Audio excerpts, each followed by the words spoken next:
Okay, so yeah, all right. So we're starting the Altacast officially. This is for people tuning into the on YouTube. Um, we are currently holding a live Altacast on Discord using their new stage channel function. So we have a bunch of people listening to us do this live, which is exciting and kind of terrifying, and hopefully we'll uh, behave properly. Yeah. um, Usually we don't. I don't typically have to edit things out. But for anybody who doesn't know, I'm Boramy, otherwise known as Boston on Discord, and I'm the lead designer for Township Tale. And I'm Joel, I'm the lead programmer.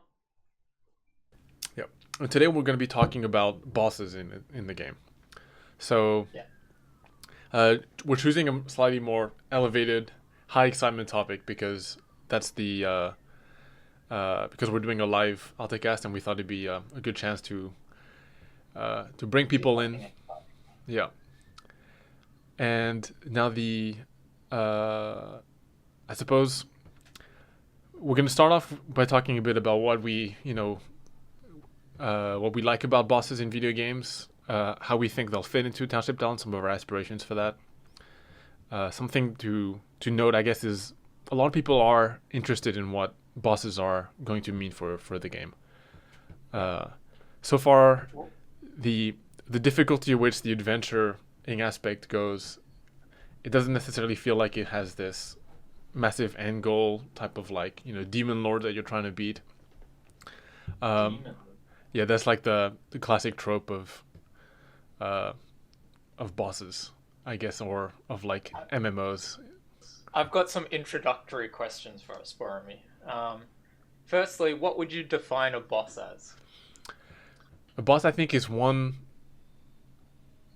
a like an almost, I guess, like a super tanky enemy that requires a good amount of teamwork, collaboration, and usually has some mechanics involved with how to defeat it. So it's not just a straight up damage sponge. It's not just a bigger enemy. It's like a Yeah. it's a lot of effort put into a single enemy that appears once generally or in one location. Yeah. Okay, here's my next I agree with that. Here's my next warm-up question. What's the first boss you remember fighting? Ooh, the first boss. Yeah. It's either like, I mean, I think the first video game that I ever played on my own properly was Pokemon Yellow. So I don't know if, like maybe you like this gym bosses, like the gym leaders. They're kind of a Yeah. boss. Yeah. Otherwise, like for like the bosses that I guess are more relevant to us, it's either it's it's probably like Bowser from Super Mario 64 or something like that. Yeah, okay. I was thinking Croc maybe had bosses. I can't like I'm sure I played things with bosses before that, but Croc each world you'd be had a theme like forest or desert or ice, and you'd be working your way up the top to the top of a mountain, and then you'd be fighting the boss there. And Yeah. they were really classic sort of bosses, like they charge at you and then get stunned, and you had to tail whip them, and that's how you did damage. Like you had to get them into vulnerability state, and then you'd attack them. Um, Yeah, yeah, like for me, I guess the memorable mechanic, like if I ignore the Pokemon one because it's just more fighting. In Super Mario, you have to run around Bowser and grab his tail and then start spinning him to throw him into these to like the spike balls. I think that's uh yeah, that's kind of like the defeating mechanic, I guess, um for Bowser. Yeah, something that's always kind of been present in, I think, in the bosses that you and I both probably enjoy is that it's straight up. It's um, there is a feature, there's a mechanic happening at the same time. So it's not. So it's kind of like you're opening up your opportunity to fight and deal damage to the boss. yeah. It's I think maybe some people are curious as to why there hasn't been bosses in Township Tale yet, so it might be good to put some context into that as well. Um, my quick answer to that is just, as we've kind of established, a boss is like a um, it's like a special enemy. It's like a it's a lot of effort put into art and mechanics and whatnot for a single experience in the game. And obviously, bosses are definitely in our vision of Township Tale. Um, but up until this point, we've been trying to focus on things that scale, I guess. So a single enemy can be found all around the world, and creates many different experiences depending on where you are when you're fighting it. Whereas a boss is very much a contained experience. But I think that is what makes them so exciting as well. You get to the point where you know you've seen this enemy 100 times. Whereas a boss, that moment you first see a boss, it's going to be way better than the first time you see any normal enemy. Yeah, I think bosses have a very special place in people's concept of the progression of the game. It's this moment in which you can test your abilities in many respects. Um, and I think for us, making sure that the first boss feels like the right thing, because I think a lot of people have imagined a boss in their heads, like playing Township Tale, like they've kind of made up what they're in their mind what the first boss is going to be like.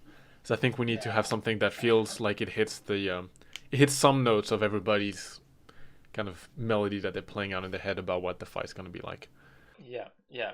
So we're not going to go into details, but we have a design for a Township Tale's first boss, which has been kind of sitting on paper for quite a while now. But yeah, we're trying to nail those points of what we think is important in boss fights. So stuff like being a unique sort of creature or experience, not just a scaled up. Like we don't want to just grab the worm and scale it up and be like, here's a boss, and triple its, or like 10 times its health. We want it to be like a unique enemy, a unique experience. Um, a lot of bosses have that sense of progression, so it's not just that they have 1,000 health. It's that you've got kind of indicators of what you're doing, or different stages, or different steps to defeating it. Um, and Yeah, I think like to give I guess a bit of a tangible experience. Um, it could be that for the most part the boss isn't going to take health damage directly from your attacks, but that you have to perform a task on the stage arena itself to unveil a weakness of the boss, and then you capitalize on that priority on that section to do damage. And what that means is that we can really allow for a diverse party to shine, because there might be members of your DPS class that are of your DPS classes that are specially geared towards breaking through that boss's armor, for example, to then unveil this weak spot. So that then the health damage DPSs can come in and do their work, and yeah, that really allows us to expand like your build ability, I guess, as far as what you want your character to be and what role you serve as part of your party. yeah. It also moves away from the mentality that like just maxing out damage is always a good thing. Like right now, people are just going. That's not to say high damage won't be useful, but right now, because enemies are purely health based, there's nothing else to it. The more damage you have is a direct um, relationship to how fast you can kill that enemy.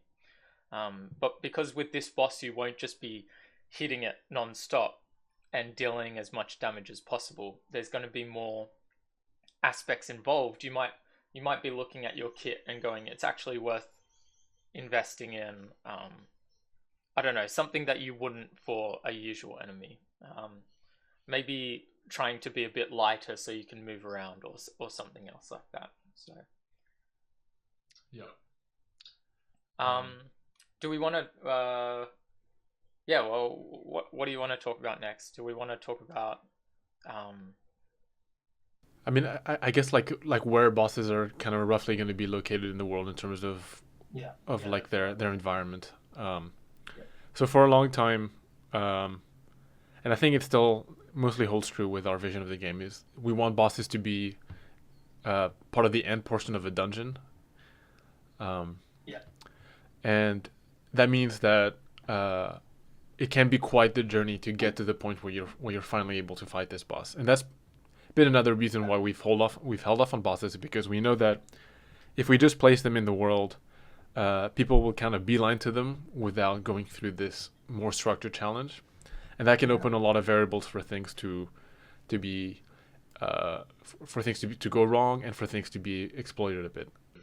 it's worth noting we don't mean just like cave dungeon style dungeons. Like there's lots of ways we can do dungeons that are like yeah, I don't know. In my head when someone says dungeon, I always picture like the castle sort of dungeon. But yeah, there's a lot more diverse sort of experiences that would be thematic towards the enemy that you're going towards. And they could be more out in the open or closed in. Yeah. I think there's a key point to the that there's a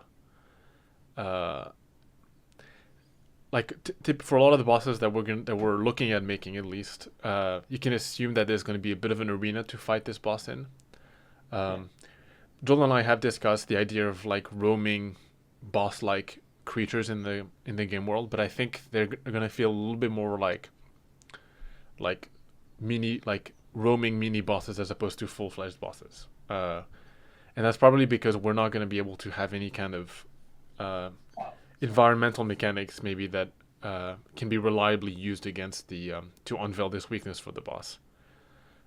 Yeah, I think it could be cool for us to engage with like this is not me confirming dragons by the way, but like the idea of you're fighting a dragon and it gets on some level of health and then it flies up to a peak or something, so you have to venture to that peak to fight it.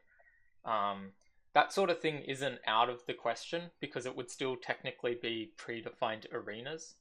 Um, but it's more literally spawned randomly that we're likely not going to do. Yeah, you can kind of imagine them. Uh, like, I think this was roughly around the time when I was playing Monster Hunter World when we were discussing some of this stuff. And in Monster Hunter, a lot of the creatures just kind of roam around this like set map. But like they're quite controlled and quite structured because in different portions of their route, there might be something you can use to trap them or something like that. But for our game, because of this procedural nature and how much larger the world is, we might have creatures around, but the ability for the environment to directly impact like the creature in a very specific way might not be is not as feasible. It's definitely something we're gonna have to, I guess, experiment with and see with designs at the end of the day. But we'd rather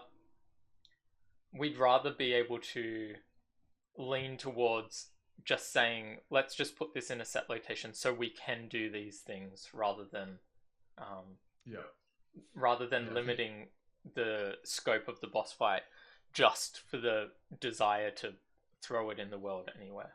Yeah, I think the most important thing I think that we all see as being core to the version of A Township Tale is that the is for that arena boss type of experience. It becomes quite similar to the combat trials in the sense that you've prepared for this journey, you've got all your gear and your equipment, and you've rallied your party, and now suddenly you're entering this really cool encounter. You're not stumbling across this thing. And if you are, you're likely going, okay, let's let some people know rather than diving straight into it. So what is the point of a boss? So I've come across a boss, and I've come across some sort of like dungeon or trial or something, and I do the trial and I go in and I kill the boss. What's the point of that? Like, what? It was a fun challenge, you know. Got to watch Timo die a couple times, but like, why? Why did we do this? Okay, so there's two kind of aspects to it. Firstly, there's like the world story aspect. Um, a lot of bosses in the game are going to be tied a bit to like the more closely tied to the world story of A Township Tale, and we might finally see the first kind of foray into what the world is about. Yeah. Um, yeah, I'm quite looking forward to that because I think there's like a lot of mystery and questions about what's happened. You know, people have speculated a lot of things from cosmetics descriptions, which has been fun to write. But now we might see a glimpse of into that direction. And the other thing, I guess, is the loot drops and rewards, and kind of like the power level curve that players are going to be going through across the game. Bosses, I think, are going to be a great source of legendary tier materials and items. And that's going to be tying back into a lot of the crafting and equipment mechanics that we have in the game. So, you know, for example, we can look at games that have been inspirations to us for a long time, like Terraria and things like that, where they have these items that have these magical properties, like the solar whip or like tons of cool effects. And the idea is that some boss component, some bosses will drop components that will allow you to make those kinds of items. Yeah. So ideally, the players are in some sort of position where there's some recipes that they really like the idea of making, but they're like, we don't have this resource, we don't know where to get this resource, and then once they finally defeat that boss, they're in this spot where they're like, yes, we've unlocked this whole sort of aspect of the game that we've been held back from. Yeah, it's there's an important thing that we had to discern when we were kind of thinking about like what's going to be the most exciting thing about at the end of the day about a boss and in getting its loot is that it had to go back into the mechanics that players are used to with the town and with crafting and making weapons. But at the same time, we wanted to kind of think about like, okay, you know, we've got this really cool concept of in games of like ancient legendary weapons, right, that were forged years ago, or adapting a part of a boss to make your weapon. That's not something that we're closed off because of the crafting aspect. But and this was something that I was thinking about when we were working on the forest, actually, with the Hebius molds, as far as to follow a similar kind of aspect where you might be able to get, you know, this weapon from this boss that has this quite interesting property to it, but its damage ceiling is going to be kind of capped based on just because it's like a set item. But then that can be kind of broken down so that you can extract maybe its behavior from it that will allow you to create a crafted weapon from it. So kind of like allowing people to deconstruct things to reconstruct them in the mechanics that they're used to. Yeah. I think as soon that's such a key part of Township Tale is the crafting experience, and I think for the longest time, people were very kind of not upset necessarily, but like annoyed that they couldn't make use of the Hebius weapon parts because they're looking at the blade of like some of them going, this would be awesome, but they actually want to put it on whatever they want. And as you've said with the Hebius weapons, we let the parts be found now. So we're going to continue focusing on that crafting part rather than whole weapons. What do you think? Bosses will be refightable. What's the deal there? How's that kind of work? I think they will be refightable just because it's something that people are gonna want to do, like kind of grind bosses. It's just unavoidable in RPG games. Similar to the trials, there's going to be a bit of a like a of like an input cost, I guess, to entering the dungeon and participating in that challenging experience. Um, but I think there's going to be uh, like some other like the world progress will have kind of moved through like maybe the first time the boss was defeated. Um, but another aspect that's similar to what we've talked about with trials and dungeons is the ability for players to modify the experience of the boss by providing like you could get these items, these kind of like magical items that uh, are used to make things harder or add modifiers on top of like the dungeons and the boss experience that you're having. Like yeah, so like difficulty and reward modifiers. Yeah. Oh, So that's that very. That's the first time I've heard that. That's a very. I'm trying to think of games I know that have done that. I feel like I mean, I think like in some ways, like Diablo 3 kind of does that. Um, Yeah, yeah, the like when you're going through the Nephilim rifts, I think you kind of choose your level and it costs yeah. you like money to do it. Is that like it's kind of that concept? Yeah, I think tying it to items is kind of interesting because then it kind of creates like this new loop, I guess, for like players who want to uh, kind of go through this like crazy power growth curve. The uh, like obviously like we can't create infinite amount of content for the game, like Yeah. by just like creating new enemies and stuff constantly. Like there's a point where that would just be insane, like way too expensive and like just kind of like ridiculous for the game. So, Yeah. And again, like if you create too much content for the game in that way, then you like the early stuff that you've already experienced kind of it's like a one-time burn experience. But this type of thing lets us uh, allow players to revisit. And yeah, make the most of a yeah, and definitely I don't think people are going to want to beat a boss once and then never think about it again, or have to wipe their world or join a new server in order to fight it again. Like that's a pretty, especially if like I don't know, someone didn't join that day and so they didn't even get to see the boss or whatever.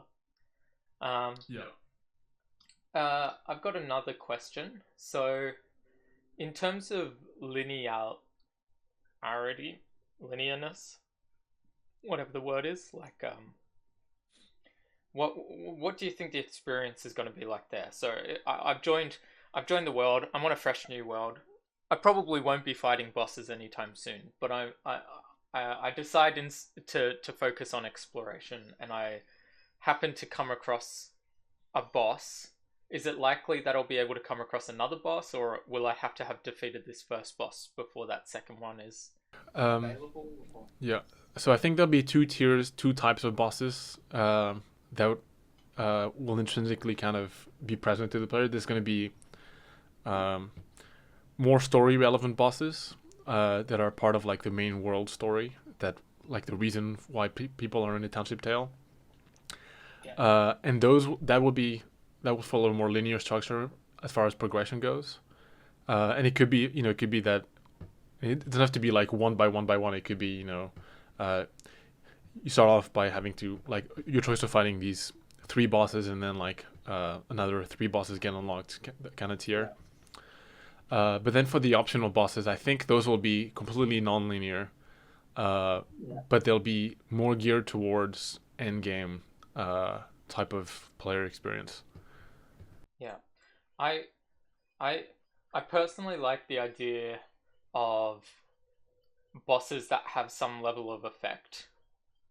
Um, like maybe I don't know. Let's say um the fern, the death fern or whatever people call it, the poison cloud fern. If there was somehow like a boss version of that, then defeating it could like destroy every one of the ferns that have spread throughout the forest or something like that. And then over time it kind of re-emerges and the boss respawns or something, but it's like it could be a catalyst. Yeah. So it has some impact on like the global populations of a server. Yeah, yeah, and obviously that like affecting enemies is just one example, but like I think it would be really nice if we can find more concepts to tie into a into aspects of the world that just I don't know, kind of give it more of a presence in the world. Like we can feel that this we can feel maybe like the plants don't respawn till the boss respawns, so we can tell that this boss has re-emerged in the world because we can see that these ferns have started spawning again, and maybe the longer the fern is alive, the faster that spawn rate goes up to a point, and so we can be like, we really need to defeat this boss because it's getting like absurd or whatever. But that way the presence of the boss is not just enclosed to its arena, but it kind of it makes the world feel different, and a server that has that boss under control has kind of worked out how to quickly and efficiently deal deal with that boss is going to have a very different experience in the forest to a server that has no idea how to deal with that boss. They're gonna have this different sort of experience. Yeah. And I think in general, yeah, in general, I think these bosses are going to feel powerful when you're fighting them, when you're in the world, just when you first see them. Like everything about them is going to feel powerful and influential. Yeah. And I think the lore will delve into that a bit more when we kind of get an insight into the place or meaning of these bosses. Yeah. I think that as we're like when we finally get to work on that stuff, like it'll feel like there's a bit of like a lead in towards what that towards that boss and its effects are. Like in your example with the death fern, as you're approaching this boss, it could be that you see this overgrowing population of it, and you can see seeds kind of growing off of these pods. And it could very well be that the mechanics involved to fighting the boss have a bit of a precursor in the dungeon surrounding it or the enemies to kind of set the tone of it. In some ways, like I guess like I'm curious about your answer to this before I give my answer. Is what bosses from different games do you think will create a similar experience as to what A Township Tale's bosses will be like?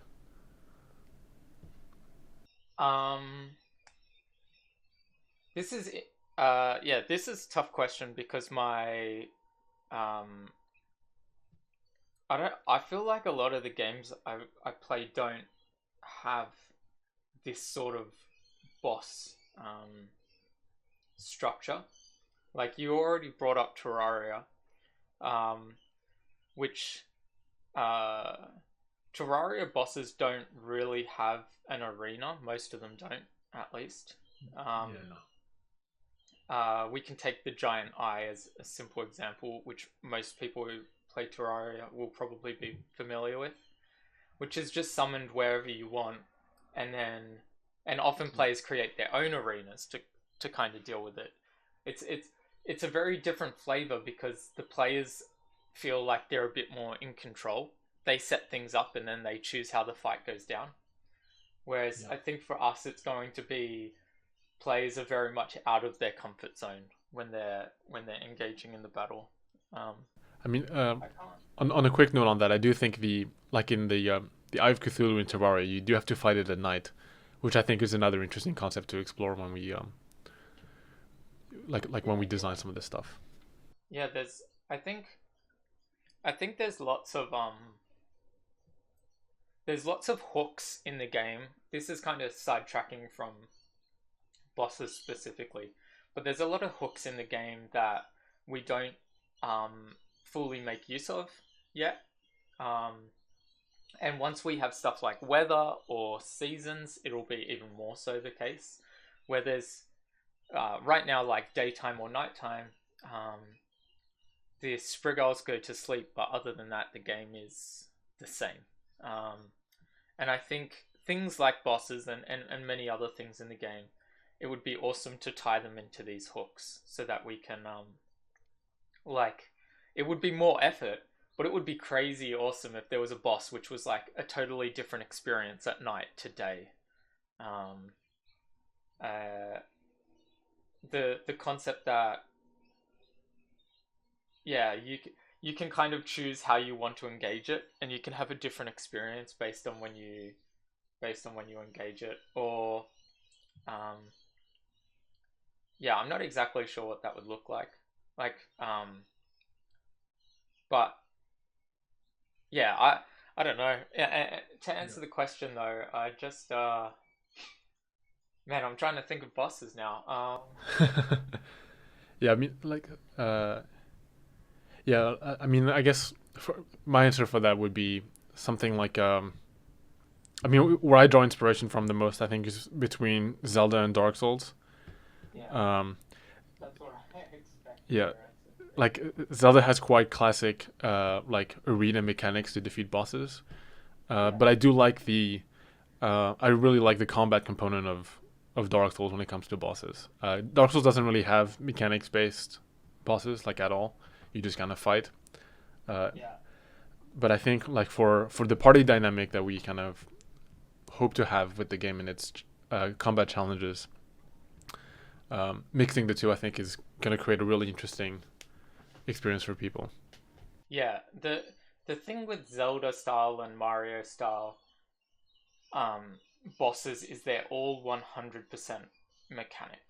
There's Yeah. no concept of damage in those games really, so there's no, or at least in the I don't know about the more modern Zeldas, but at least in the Zeldas I played, there's no real concept of damage. You've got your sword or you've got your whatever weapon you're using, and so they have more of the concept of a hit than they do of damage. And so you have your enemies which do this thing to them, they'll get, and then when they're in this state, if they get hit, then they lose health. It's that simple, and there's no concept of like if you were 10 times stronger, you would that hit would do 10 times more damage because those games literally don't have damage.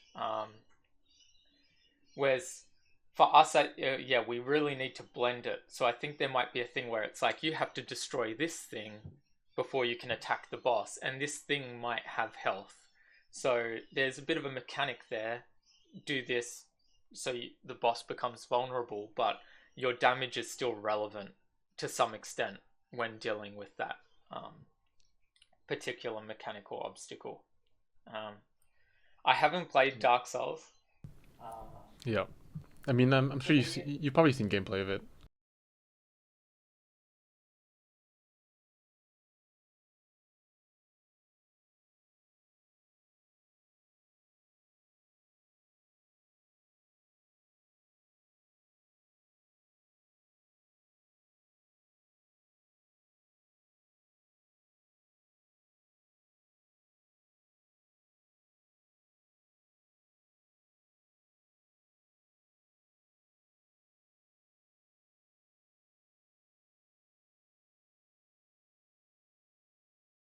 Yeah, it's the most it's the most optimal way of playing because like blocking attacks consumes stamina and you take a bit of chip damage. So it's all about learning like the invincibility frames from the rolling. It does make like I do think that the Dark Souls um, combat mechanics they're very reliant on the on like your attack speed and your attack animation wind up and things like that. That's not overly translatable to a VR game at this stage or to a Township Tale. So we have to, I guess, focus more on like the dexterity and organizational challenge of bosses. yeah, I, I, I, I wholeheartedly think the mechanical side of bosses is more interesting to me.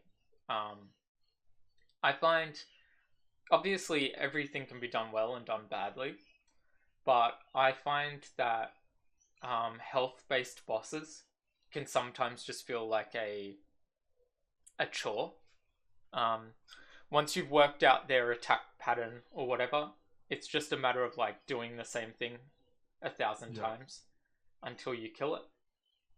Yeah, I mean, I think the key thing about like a good like multiplayer combat boss uh, is to have that duplicity where for a good period of the fight you can't really do real damage, and then you're preparing for the moment that you can, and then that's when like all of the preparation that you've done kind of goes off. So maybe like people charging up spells, buffing each other so that like during this like 5 to 10 second window of damage they can do, that they can output as much as possible. And even because whilst that portion is gonna look like people just kind of hack and slashing as fast and hard as they can, from like a player's perspective, that they've been gearing up for this moment, it feels like a good release of their yeah. I think I was just thinking about the kind of concept of players knowing they're out of their depth. And I was just thinking, I think that's really where the pre-dungeon is very important. Because as you're new to the game and you're exploring the world, it will be stuff like the pre-dungeon that kind of gives you the sense that you're out of your depth. Before, and hopefully gives you a chance to back out before you fully reach this boss and just get torn apart and lose all your stuff. There's because I think that's something else that is interesting about the game right now, is that I think for a lot of people the experience is that people feel like they're powerful right now, and I think that's never the intention of Township Tale's overall design. I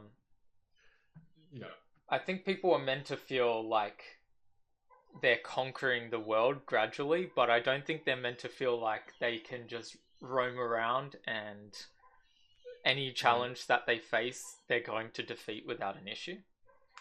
And so I think one of the cool things about like talking about bosses is the idea that there's suddenly going to be these things that players are actually they're actually geared towards demolishing players unless they're with a qualified squad, especially because it's later game. Like Trials are early game, I'd say early game sort of experiences, so they're not as tailored towards where a lot of our players are at, where they've got an entire Valiant kit. But it'll be interesting. And then, as you say, like legendary equipment means that I guess that power curve will actually extend further once bosses are in the game. There's Stop talking in chat, Boramy. I had to respond to that. Like my text made a funny point. Like I think currently like the fairly elder gear that people think they have at the moment, we're gonna go much like you're gonna feel quite at your limits by the time that all of our plans kind of play themselves out. Do we have anything else we want to cover, or no? I think that's pretty much it for the bosses section. There's we could talk a lot more about things, but we're gonna try and keep things roughly within the same time scheme as other things. This may mean that we'll revisit bosses discussion at another point, once we have something, I guess, more tangible than what we've currently discussed so far. A quick disclaimer: we're not currently really working on bosses. Like aside from those kind of documents that Joel was talking about, they are still quite a long way away. the next big feature is going to be housing for Township Tale. Yeah. So until that's done and thoroughly done, I guess don't expect us to have started work for bosses. Yeah.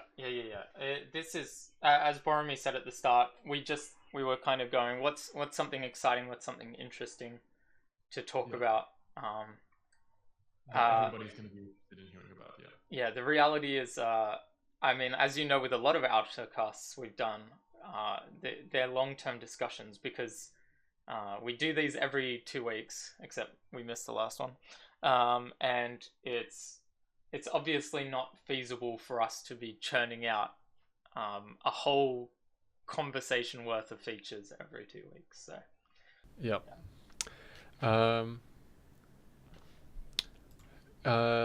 Yep. Okay, so we're gonna stop our recording real quick just to save it, and then we'll quickly figure out how we're gonna handle this Q&A, and then we're gonna be back in a moment. Thanks, everybody. Welcome back to the Q&A.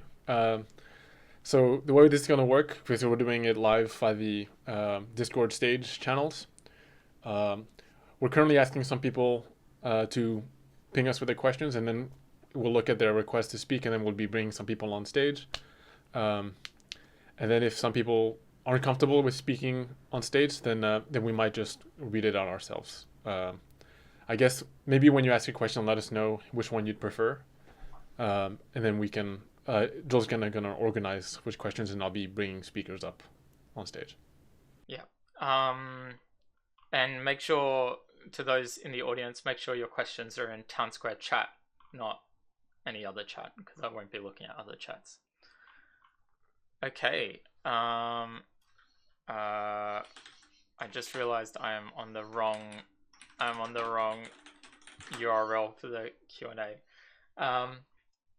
Okay, so we've got a question from Siren, which is, will boss drops be first come, first served, or will there be individual drops for each player? They're quite likely going to follow. Sorry. Siren wanted to come up and ask that, but anyway. Yeah. They're most likely going to be regular kind of drops, similar to how other things are drops. They might be in a container so that they're a bit safer and not overly loose on the ground, at least for like the really important stuff. But yeah, it is going to be a bit of a. I mean, like, it's technically first come, first serve, because like if you're in a party of like 50 people, like whoever grabs it first is going to grab it, but it will be something that can reset and thus be farmed in some way. Yeah. But yeah, like ideally, the party that you're with is going to be distributing and sharing. Like I would do this with people that you trust.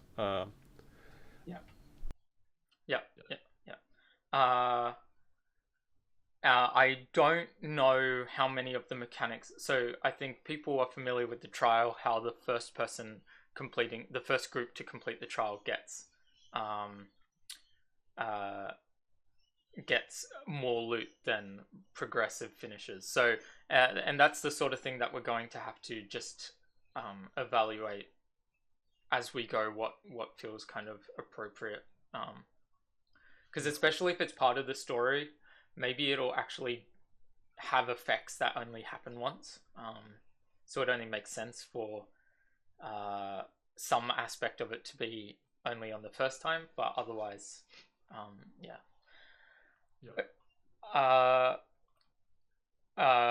Gasha has a question, and I believe we're going to get him up on stage. I did send the invite to speak. How does this work, Gasher? Yep. Hey, Gasher, you're on air. Hi. How's it going? So when you get invited, there's a green band at the top of your screen that prompts you to accept or decline. Okay. So I'm curious about the sizes of bosses. Do you have any idea what you'll be reaching for? Like, will there be moving rooms that you can navigate or climb around to I'm not expecting you to have an exact idea of like a boss already. I'm just like, how big is the scope of what you're aiming? So, do you mean like the physical size of the boss? Both the encounter itself, so like the room that they're contained in, and the bosses themselves. Yeah. So it'll vary. Yeah, it'll vary a bit between bosses, but I think depending on the mechanics involved, would be willing to go as big as like makes sense in terms of like the combat mechanics. So it could be something that's like, 10 times the size of like a Mithril Turabata, for example, or it could be something that's kind of like slightly larger than humanoid size. The room themselves will be dependent on like the way that a boss fights you. If it can traverse through an environment quite well, and if that's part of the challenge, then we might have a more intricate arena. Otherwise, we might have like in a lot of cases, might have a large hall in which everybody can kind of move around and get a kind of clear shot with some quite clearly defined obstacles appearing and disappearing throughout. The boss that I mentioned earlier on paper is substantially bigger than a player. Gotcha. I can't remember the exact size, but it's substantially bigger than a player. Because I played a game specifically. It's called Jet Island, where the bosses are like you're fighting them inside of the bosses basically. So they're like huge, and you're dismantling them from the inside. So I'm wondering if there's going to be anything like that where you're Shadow of the Colossus climbing around on a boss, or that's something that we like. It's technologically quite tricky. So I wouldn't expect it out of the gate. It'd be quite a special thing if we could manage that. Sure. Yeah. All right. Okay. Thanks, Gasher. Thanks, Gasher. No problem. I've got a question from Dammers. Will mechanics related to water be added? Currently, the mechanics teleport the user out. Is there something planned otherwise? Yes, we hope to have swimming in the game at some point. There will be kind of its own locomotion mechanics that require swimming motions and have its own kind of weight and maneuverability properties, not unlike climbing. All right, we've got a question from CJ. Yep. Hey guys. Hey CJ. Good. Yeah. So with boss battles, will some of them require different locomotion methods, such as swimming or climbing during the battle? I think some of the main storyline ones might not. We've expressed in the past that we don't want everything to be 100% mandatory, but I think it would be amazing to have.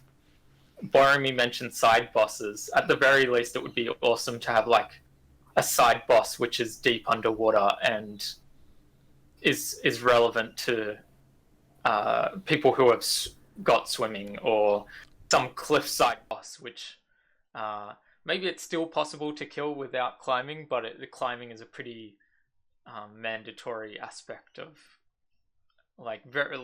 almost essential to fight it. I don't know if Boramy has conflicting thoughts there. Yeah, I think I don't think it'll be always mandatory that you have those systems. There might be like for side bosses, it might become more the case where you need these really special skills. For mainline bosses, no, you won't explicitly need them in the boss fight itself.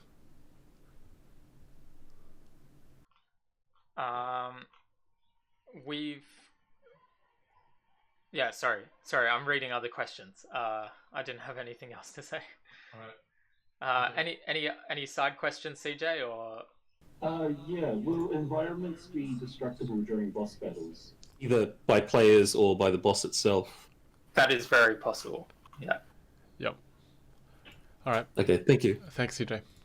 I just realized that like I need to turn up like their voice volume whenever they speak, because otherwise I won't be recording it.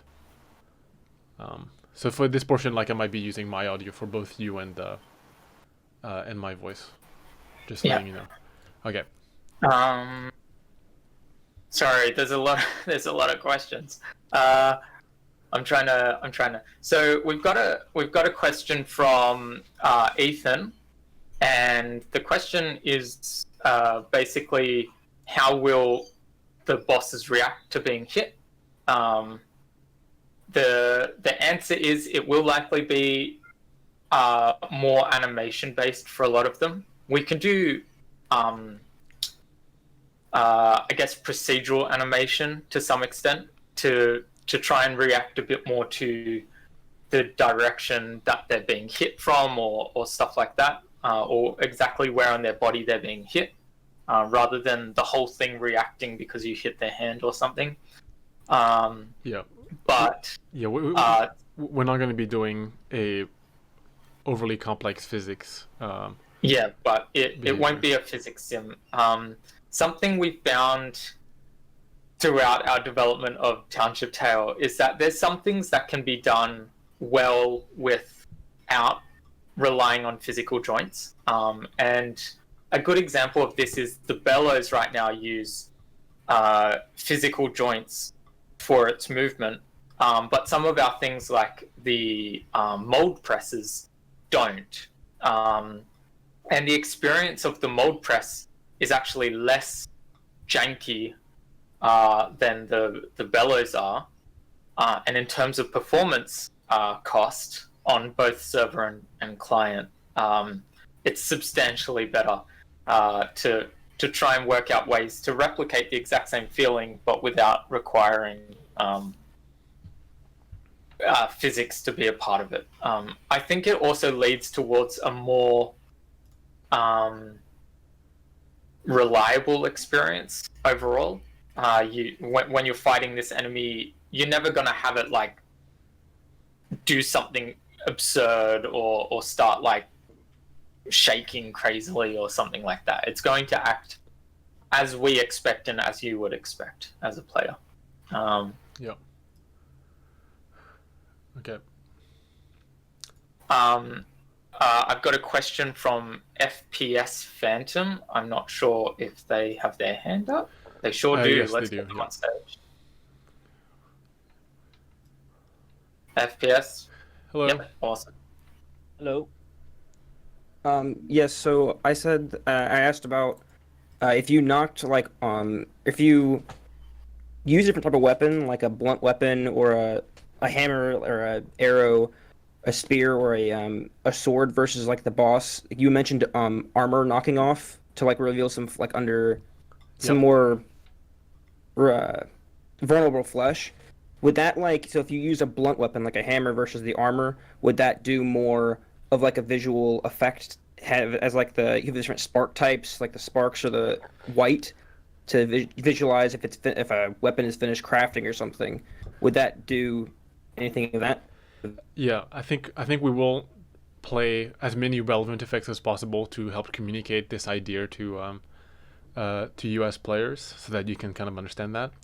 And the requirements for that you might be able to understand before you fight the boss. So there might be a similar mechanic on like an enemy or a part of the environment of the dungeon as part of like its puzzle mechanics. That maybe you have like this weakened metallic wall that you need to kind of break apart, and the means of which you've done that is maybe going to be relevant to the boss as well. Yeah, I think imagery will be very big and very kind of standardized across things. So if you take literally the example of like a giant turtle boss or something where you have to smash its shell or something like that, I would imagine that there has been enemies with that smaller mechanic. So as soon as you go into the boss fight for the first time, you'll be picking up on all this various visual imagery where you can go, I recall seeing that before, so this is maybe what we need to do, and I recall seeing that before. Yeah. I think things won't just be particle effects, especially with bosses. I think we'll have a lot more custom imagery, custom animations, and visual changes to things. So I would imagine if it's got some sort of like shell or armor, that you're actually going to see a visual change to it when it's ready to be attacked in a different way. And I think we'll do the same with any enemy. Frankly, if it goes through a state change of any sort, like it has armor and now it doesn't, we're going to have actual visual changes that represent it. There'll be like a big animation about it as well, probably. Like how weapons and tools will chip occasionally. Yeah. Like that. Yeah, exactly. Yeah. Okay. Yeah. All right. Thanks, FPS Phantom. Thank you. Thank you. I just realized I was not looking for a next question while we were doing that. If you've asked a question and I haven't answered it, feel free to repeat it in chat, just so I can not have to scroll through a million lines. Yep. I got a question from Sunito Chori. Yep. Hello, welcome. Hello, can you hear me? Yep. We sure can. I just wanted to know, to spawn the bosses, would it be like a random event? Like you would just be like down in the mines and then randomly a huge like mithril golem would like spawn, you'd have to kill it? Or would it be like you have to go out and like craft an item to like spawn the boss, kind of like in Terraria if you've ever played that? Or maybe it was like a mixture of both? Yeah, so it's gonna be bosses are mostly gonna be found towards the end of dungeons, because they're gonna be given this quiet preset arena, and they will be similar to the combat trials. There'll be a bit of a cost to enter the dungeon and do it. So I guess it's a good mix of both. That cost could be material sort of based, kind of like the trials are just a standardized material, or it could be maybe that one particular dungeon actually does require quite a custom item or very rare item in order to start it, in which case you'd get that sort of feeling of summoning it to some extent. Like you need to put some effort together to create this custom item. Cool. Yeah, in a lot of cases we put the cost at the start of the dungeon, because the last thing we want is for someone to go through the dungeon and realize they haven't crafted this item to fight the boss at the end. Yeah. So we'll be pushing costs as upfront as possible when it comes to bosses. Yes. All right. Thanks, Sunito. Thank you. Okay. How many more questions do we want to do? We still have like maybe 15 minutes. So we can try and answer things a bit quickly, and because I can see there's quite a lot of questions. Yeah, there are a lot of questions. Let's get Sog. I don't know how to say that, but no, not in the not on stage. Okay, let me quickly read the question then. Would bosses have health bars, or would damage be more visually represented in how the boss looks? We're going to be aiming for it to be more visually represented in how the boss looks. Something that we'll be working on when we do the first boss is gauging how performance optimized that process will be. But yeah, so far we're not going to have, at least like not a very UI looking health bar. Like there might be some other visual indicators that are less expensive than showing the damage on the boss specifically. Like maybe there's a part of the stage that changes whenever the boss goes through a different kind of tier of health. But we'll be exploring a lot of these different options before we go and settle on something like a health bar. Okay. I've got a question from Shift Space. Could you explore the idea of a boss that is super hard to defeat, but if you do a certain mechanic with an item, it makes it a little easier for people that go out of their way for, say, bringing a dynamite? It's a tricky thing because some bosses, like typically players will always do the thing that's the most convenient. So like if it takes like 10,000 hits to kill something, and they're capable of doing that, as opposed to like taking 1,000 hits by doing this other mechanic, a lot of people will do the 10,000 hits just because they don't have to do it requires less cognitive thinking, I guess, to do that. So there's often, like, we've often found that you have to kind of have a hard rule about something if you want people to behave a certain way. An example for that is like Valiant weapons. When it comes to forge, you can forge it with like a stick and stone. It'll take forever, so you're better off having better gear, but people will still do it because it's just kind of like more convenient to sit there and whack something than go on a journey to get a better material for your hammer. I've got a question from the Big Ragu. Any thoughts about an army type of thing, like an army of something as a boss? Specifically, the Shmichi Viking army. There's lots of boss concepts that I've thought about, at least. They're so diverse and so like, and technically so complex to do that it's hard to say whether or not they can become a reality. Like they're, like if we're saying that we're dreaming right now, this is like an LSD trip essentially, as far as like how far-fetched things are getting. There's so many ways we can do different enemy, or like different bosses. We can bosses are probably one of the most creative opportunities when designing combat in games, because you don't need to follow the rules of the rest of the game to some extent. Like a lot of bosses have pre-animated movement, or they have you think about the sort of boss where it's like you're on a cliff edge and it's sticking its head up and it's just got its claws there in its head, and you're just attacking. You're not attacking 99% of the boss. You're just attacking a set portion.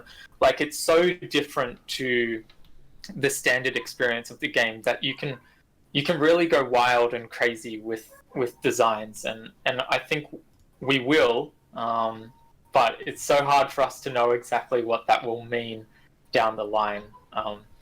It's unfortunately not worth our time designing 1,000 different bosses right now, because we're not actively working on releasing them. So, all right.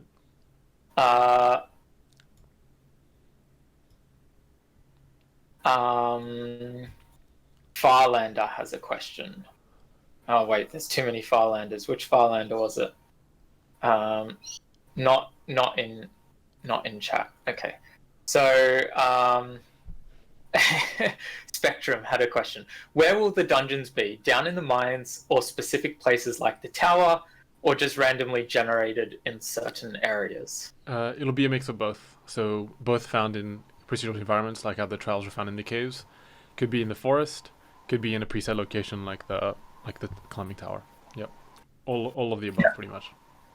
Yeah. Okay. And we have a question from Red. Yeah. Red is. Come join us on stage. Hello. Welcome. Hi. Can you guys hear me? Am I good? We sure can. Yep. Alrighty. So I know you guys mentioned earlier how you could get specific sets from bosses, like for example, how there's the Hebio stuff. Would we be able? You guys mentioned, I think it was Bosun who mentioned that he played Monster Hunter, and how in Monster Hunter you're able to like take specific parts of the boss and put it into like gear. Would we be able to do that? Like for example, a tooth from a dragon as like a sword. Yes, that's definitely the vibe that we want to go with for a lot of the boss drops. It's for things to be considered a legendary tier, and like a dragon tooth might do a certain amount of damage, and then that could, like, you could use that as is if that's what you want to do.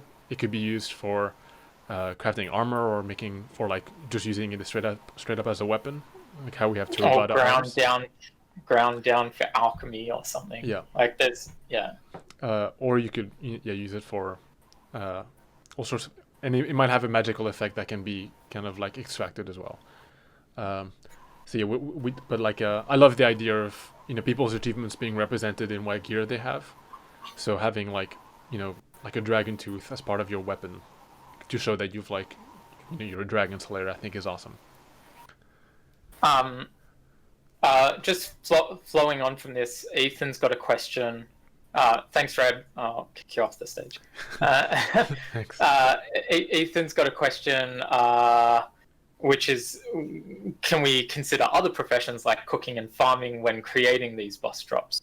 And yes, the answer is absolutely yes. Part of our goal with every aspect of Township Tale is to make it feel relevant to the whole bigger picture. And it's kind of core as to why we wanted the game to be a Township Tale rather than any individual activity, rather than 100% combat or 100% blacksmithing, is so that all these things can actually intertwine. And I think bosses will be an awesome opportunity for us to, like, there could be a boss which killing it is just flippin' legendary in terms of providing fertilizer for the town or something. I don't know, like around where the boss is, or maybe after you, maybe it's not the boss drop itself, but all around the boss is like all these piles of dung that you can collect for fertilizer or something. I don't know. So yeah, I 100% think that it will be tying into other aspects than just combat. Yep. Mantax, do you want to come on stage? If so, do so. Otherwise, I will ask in a second. Hello. All right. My question for you guys is, would the world progress, whether directly or not, as you beat more and more bosses? It's kind of similar to how the combat trials offer rewards for smelting tiers upon their completion. So the story bosses most likely will, like the mainline kind of bosses will have some world progression, both in kind of unlocking certain areas of the world, or your ability to kind of progress through that, which will then provide you with new materials and things you can do. And we are gonna, I guess, look for a way to directly tie that into town upgrades, similar to how the smelter gets upgraded. Nice. Yeah. So we definitely want to kind of, I guess, make sure that, you know, like if the players of a server have progressed quite a fair bit with bosses, that becomes visible throughout town. Neat. Yeah. Okay, got a question from... Thanks, Mantax.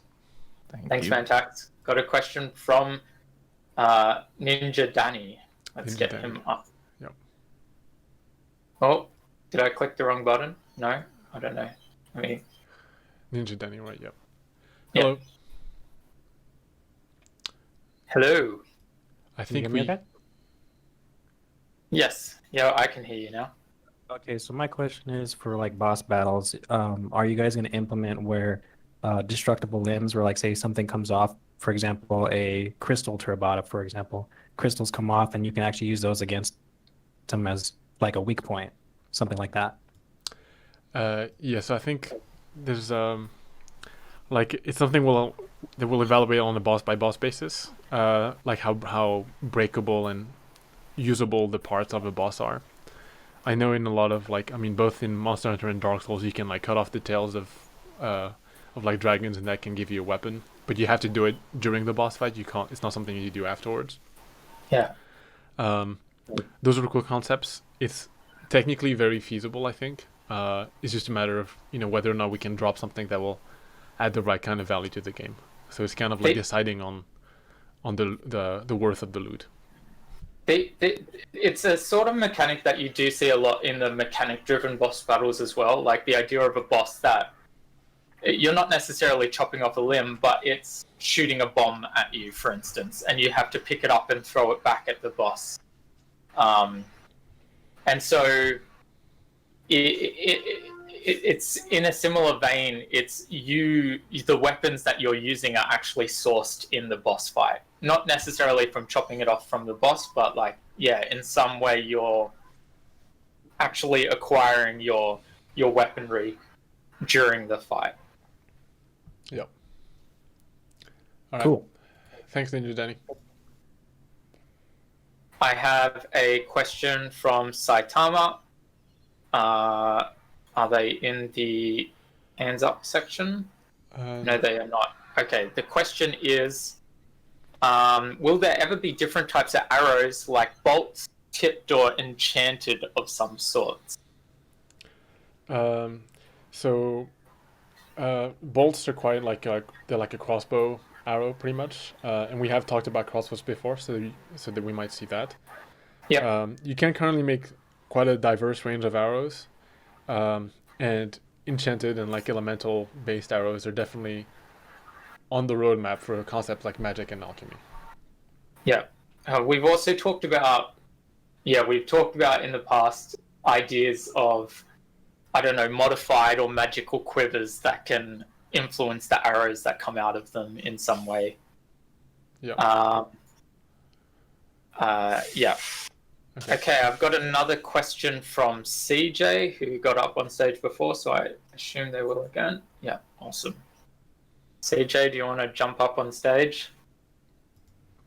Hello again. Hello.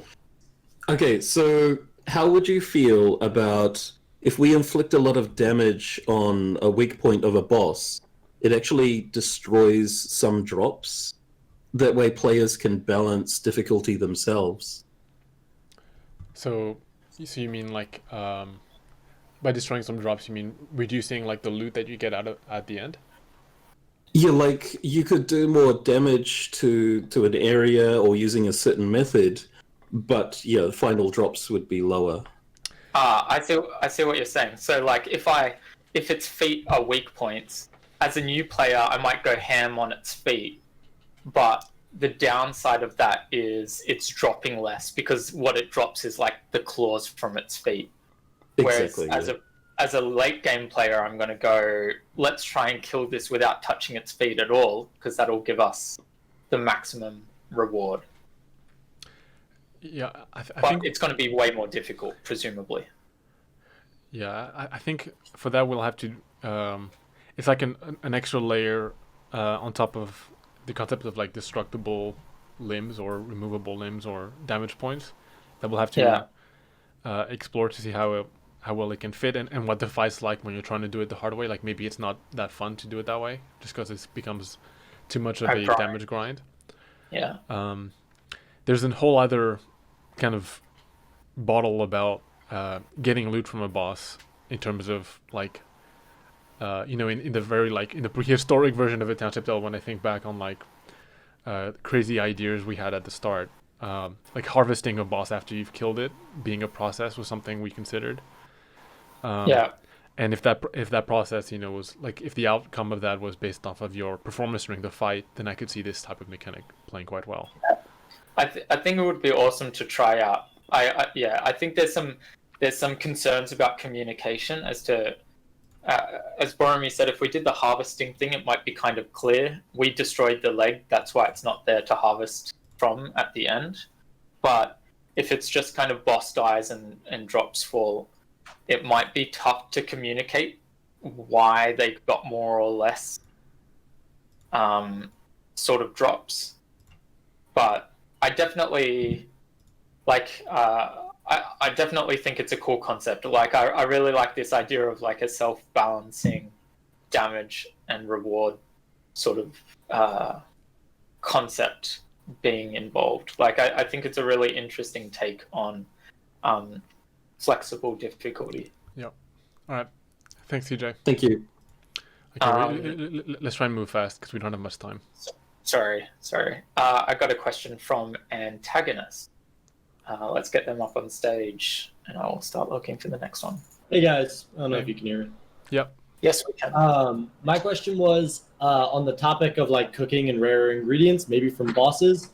Would there ever be like rare neutral mobs, kind of like the deers, that you would only ever get to that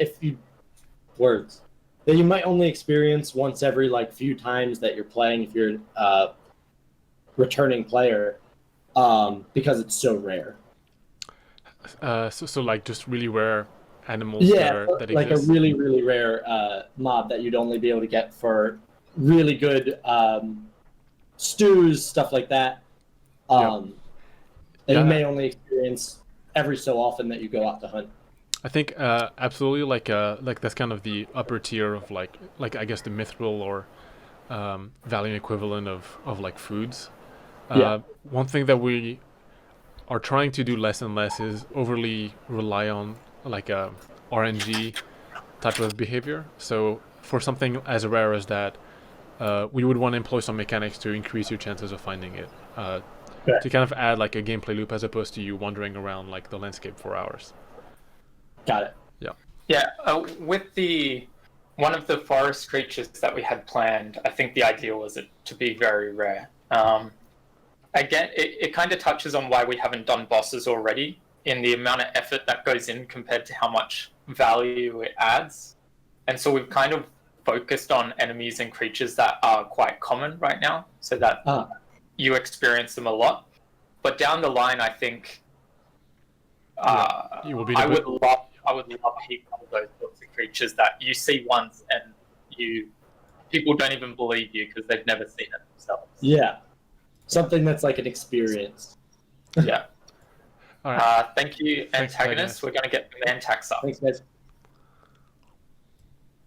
Hello. Hello, Mantax. Hello. All right. My question. Will there ever be a boss of all bosses to determine the apex of power in A Township Tale? Yes. I like to think that the final boss of A Township, like the final story boss of A Township Tale, will be like close to like the strongest of all things. Close to. Yeah. I mean, it's always like an interesting thing. Like, should the final boss of like the mainline game that you expect everyone to do be the hardest boss, or should it be like the optional boss that is like that hardcore players are gonna go after? So one of those two. But we will I think conceptually, like the apex predator of all bosses will exist, I guess, in the game. All cool. Right. Thanks. Very nice. Yeah. All right, we're gonna get Siren up. Thanks, Mantax. Hello? Hello. Hello. Hi. So I was wondering because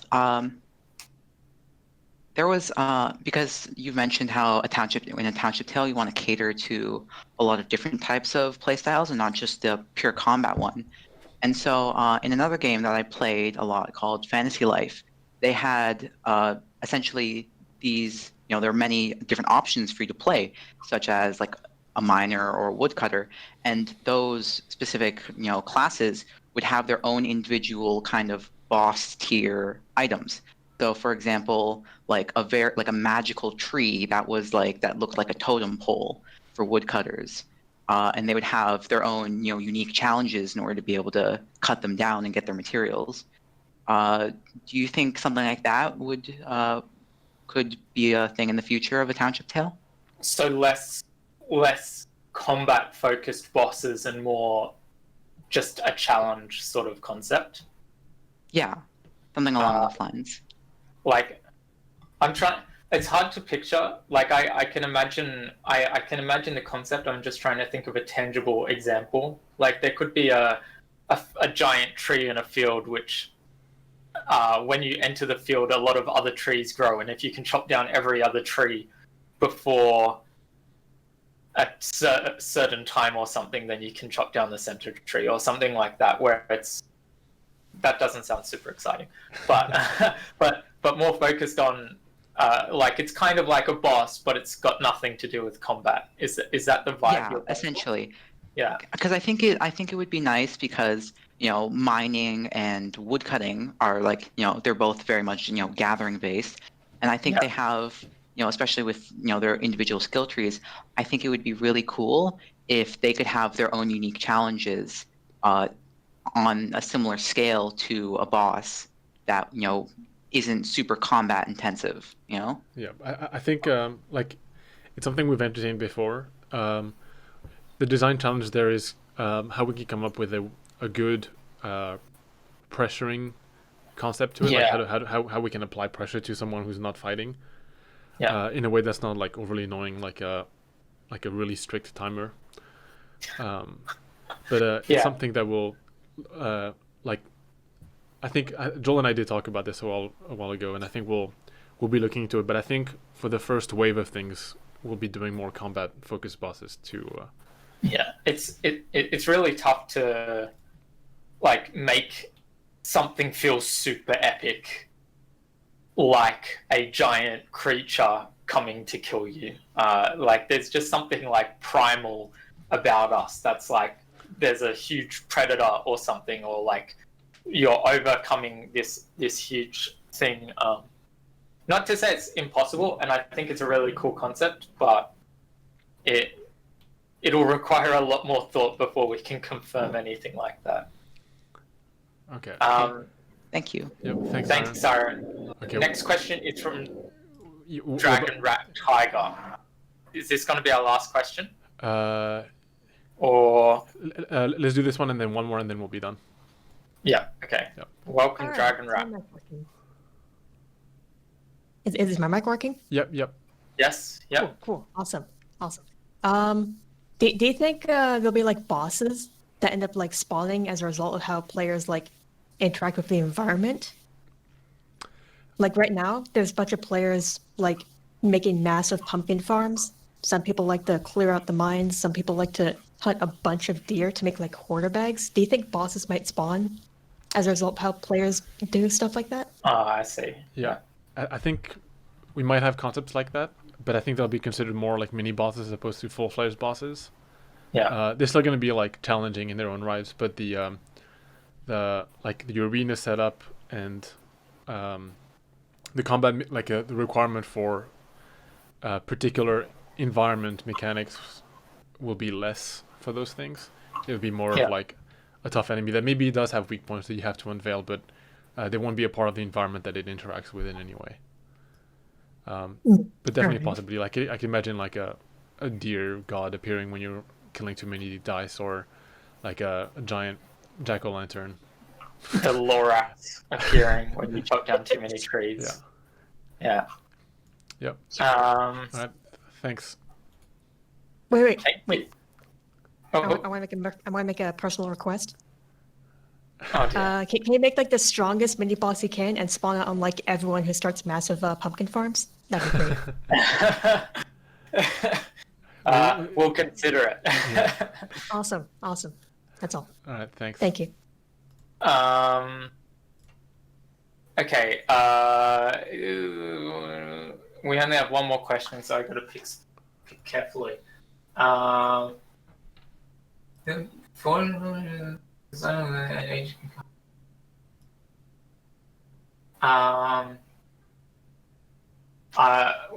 Let's this tough gig. Let's get oh no, they're not getting up on stage. Okay. Sorry to everyone whose question I didn't pick. I'm going to go with Spectrum's question. Is it a possibility that we would be able to forge a special weapon from each boss with its own special abilities, and each can cover a specific set of skills? So the sound, like such as archery, a bow of ice, sword, a sword of fire, mining, a pickaxe of earth. So basically the idea is like each having bosses associated with a specific element or a specific kind of just specific section effects. Of activity. I think that's definitely going to be the goal for like those boss drops and weapons, is that they have some kind of like special behavior of them that makes them more than just like a different looking sword for at the end of the day. So that, you know, maybe it's like specific to elements. Maybe when you swing, it does something like a bit different than a regular sword, like things extend or leaves a trail or something cool like that. And getting to that process will, to be able to use that effectively, will probably tie into a lot of the game town crafting mechanics and alchemy and things like that. I think that it would be awesome if the effects that these weapons give, or the effect of the drops from these bosses, kind of resemble that boss in a sense. Like people could have fought a boss but not killed it, but then later see you using a cool weapon effect, and it would be intuitive to them that they see that connection there. They're like, maybe it's a lightning sort of boss, and they can see you using your weapon, and like a lightning shock comes out of it, and they're like, oh, did you get that from that boss or whatever? Like they can see that connection, and we can see yeah, some more connections in that sense. I think that would be really, really awesome. And then I don't think everything's necessarily needs to be a craftable either. Like there could be kind of like how Tarobatas drop their eyes. There could be those sorts of drops which they are craftable actually, but there could be those sorts of drops which are kind of things you throw or things that you use by themselves in some regard, and that could resemble an ability that the boss had itself as well. Yep. Okay. Cool. Thank you everyone for joining us. Yeah, thanks everybody for joining us for this live Altacast. It was great to see people show up and be interested in doing it. We may do this again in the future.